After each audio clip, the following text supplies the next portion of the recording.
Para entender cómo funciona el cerebro y cómo podemos tratar ciertas enfermedades o problemas neurológicos, debemos comenzar con un poco de historia del cerebro y la conciencia del ser humano.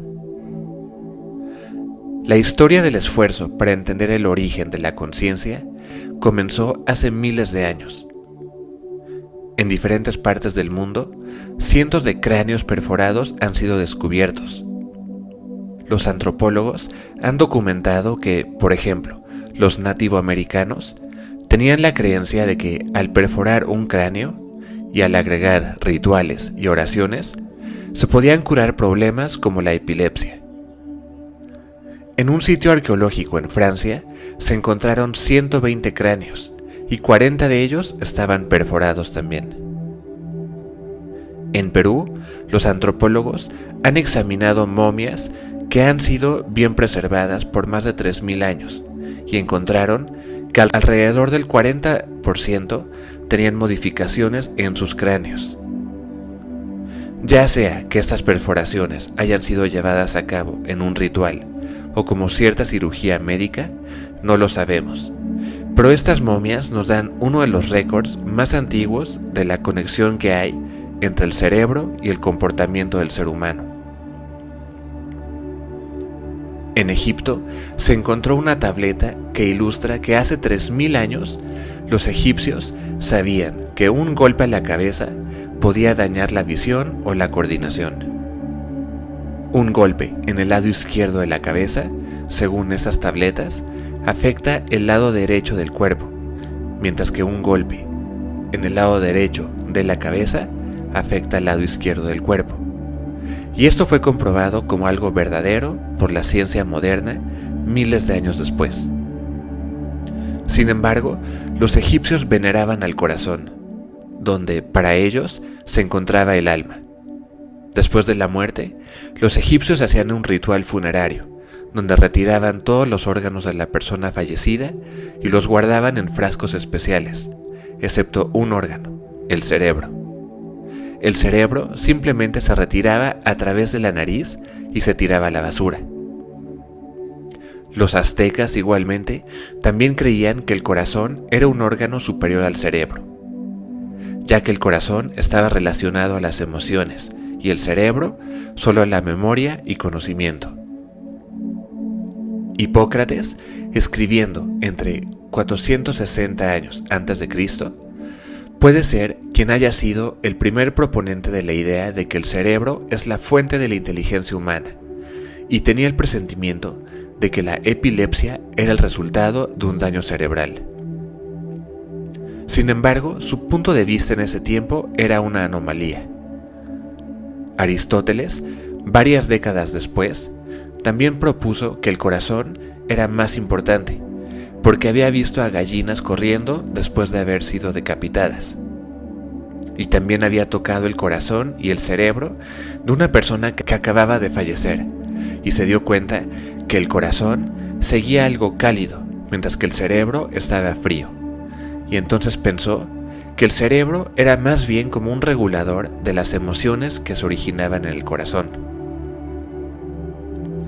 Tiempo después llegó Descartes, quien promovió el concepto del dualismo, la idea de que el cuerpo y la mente están separados. Descartes propuso que la habilidad de pensar era un regalo del creador, mientras que el cuerpo era el sirviente de la mente. Pero entonces entra la pregunta: si la mente y el cuerpo están separados, ¿cómo es posible que dos humanos puedan interactuar? La creencia en esos tiempos era que el cuerpo era como un animal, un recipiente no apto para algo divino como el espíritu. Así que, ¿cómo podía un espíritu vivir en un cuerpo sin contaminarse? Descartes resolvió el problema al decir que el espíritu entraba al cuerpo a través de la glándula pineal, el cual es un órgano que se encuentra en la parte central y delantera del cerebro. Y ya que el espíritu se encontraba ahí, era imposible que la mente divina se contaminara por el cuerpo, y cuando el cuerpo fallecía, el espíritu simplemente se salía de esta máquina.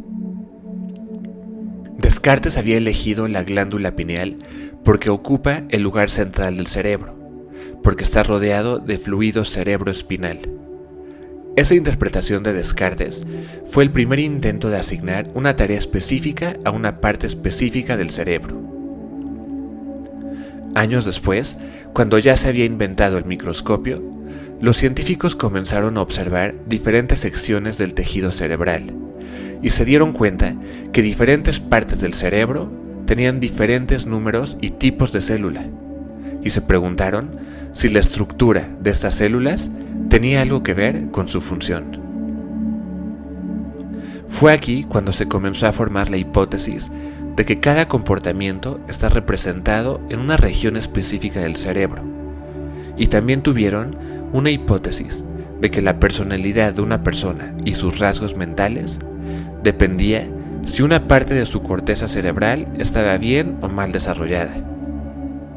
Si una persona era floja, entonces la porción del cerebro que gobierna el comportamiento de responsabilidad estaba mal desarrollada, por ejemplo. En 1861, un doctor francés llamado Paul Broca había estado trabajando con un paciente que había tenido un paro cardíaco, y después de este paro, este paciente podía escuchar y entender perfectamente. Pero no importa cuál era la pregunta que le hacían, este paciente solo podía responder con la palabra tan. Después que el paciente murió, Broca examinó el cerebro y encontró una lesión en la parte izquierda del cerebro, la cual se llama corteza frontal posterior. Broca examinó a pacientes que tienen el mismo problema e hizo la hipótesis de que esta región en la parte izquierda del cerebro, la cual ahora se le conoce como el área de Broca, nos permite hablar. Alrededor de esta época, había también un nuevo estudio acerca de la naturaleza eléctrica del tejido humano. La primera noción de que los impulsos de los nervios son eléctricos en naturaleza fue en 1791. En 1870, un doctor inglés llamado Richard Caton descubrió que el cerebro genera electricidad y se dio cuenta que los pensamientos también generan una carga. Este fue el descubrimiento de lo que se le conoce como la firma eléctrica del cerebro. En 1880, un anatomista llamado Camillo Golgi inventó un nuevo método para estudiar células nerviosas debajo de un microscopio.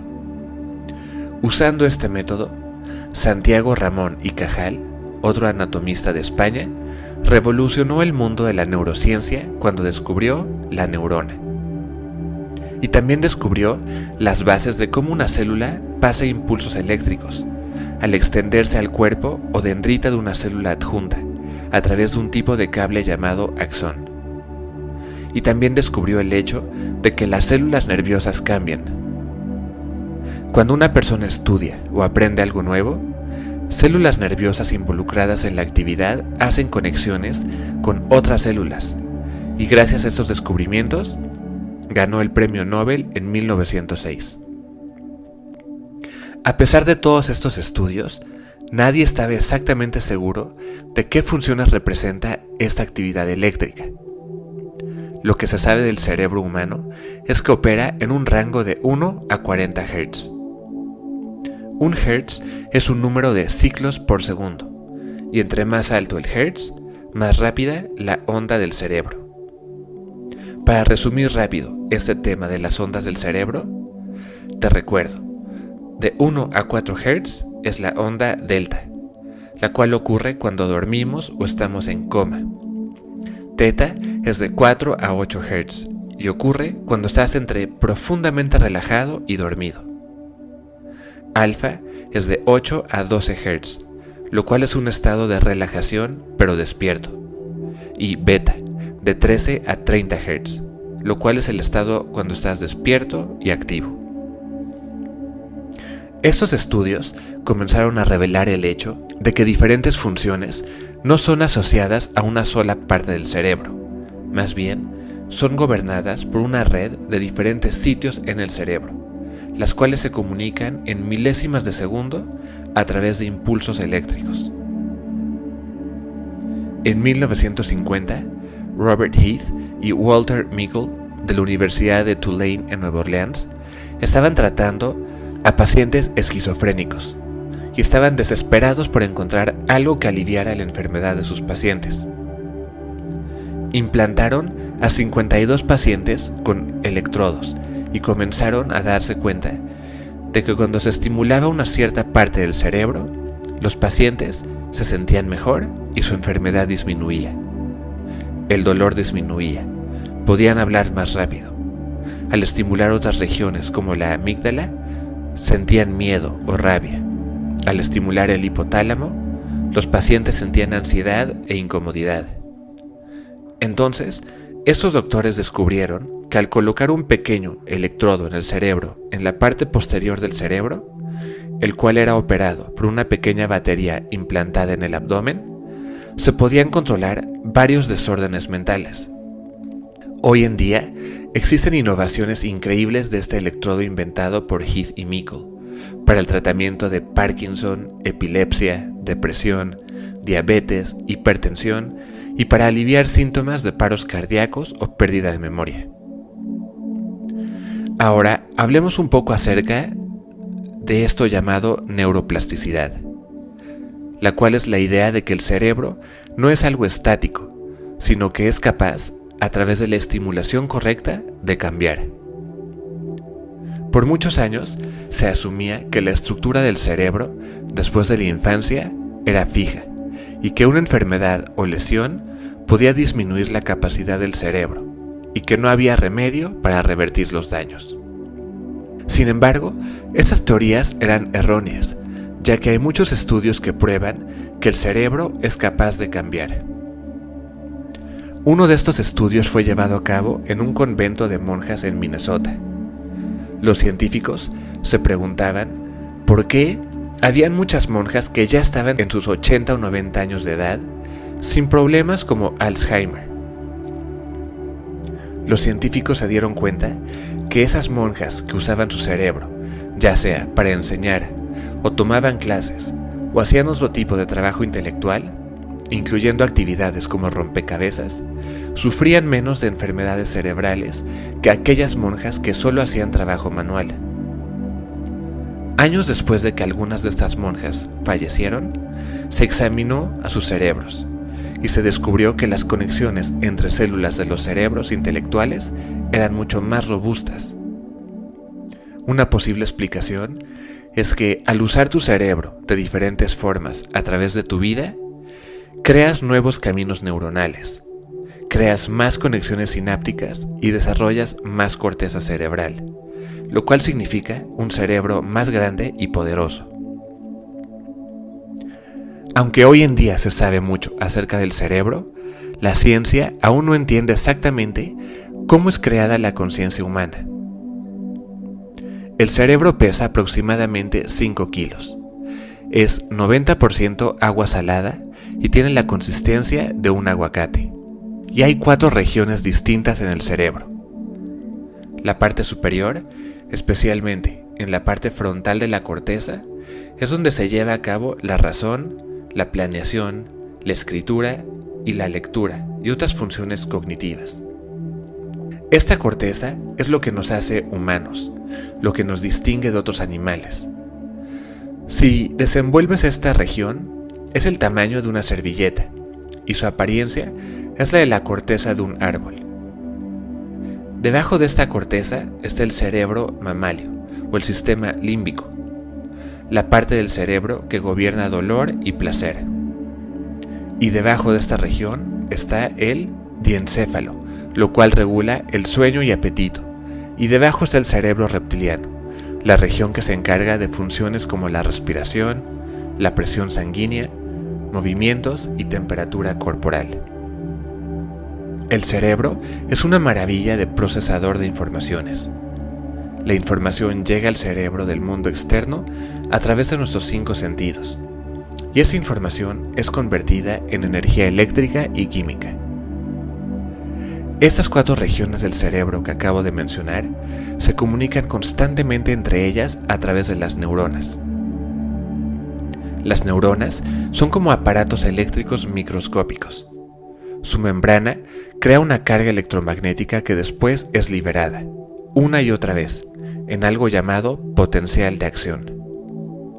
Las células disparan o se encienden al mismo tiempo para crear pensamiento y movimiento, y esta información viaja alrededor del cerebro.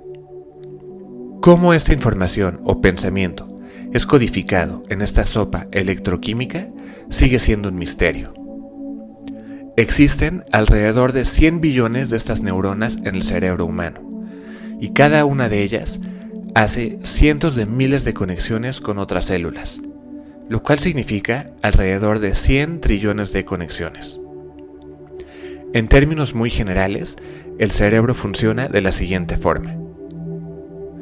Una persona te ve del otro lado de la calle y grita tu nombre para saludarte. Las áreas auditivas de tu cerebro se encienden para escuchar y entender lo que dijo la persona. La corteza visual, en la parte trasera del cerebro, se enciende para ver si reconoces a la persona. Las memorias comienzan a llegar para que puedas relacionar lo que ves y escuchas con lo que conoces. Después, para poder responderle a la persona, pensamientos son generados y las áreas involucradas con hablar se activan, las cuales se comunican con la corteza motor y le dicen a los labios de tu boca y a la faringe que se activen, y a nuestra mano que se mueva para saludar. Las emociones de la parte inferior del cerebro se activan y te dicen si esa persona es una amenaza, si te debe dinero o si es alguien amigable. Cada una de estas funciones es gobernada por una asamblea de neuronas, la cual genera cargas de electricidad que viajan a través de grupos de células a una velocidad de 200 millas por hora. Y el cerebro hace todo esto de forma simultánea, o en paralelo, o también como una progresión en serie. Entonces, puedes imaginar a tu cerebro como un lugar lleno de pequeñas luces, y todo lo que haces enciende cierto grupo de luces a diferentes velocidades y grados de brillo. Esta sinfonía de conciencia está ocurriendo todo el tiempo cuando estamos despiertos. Métodos como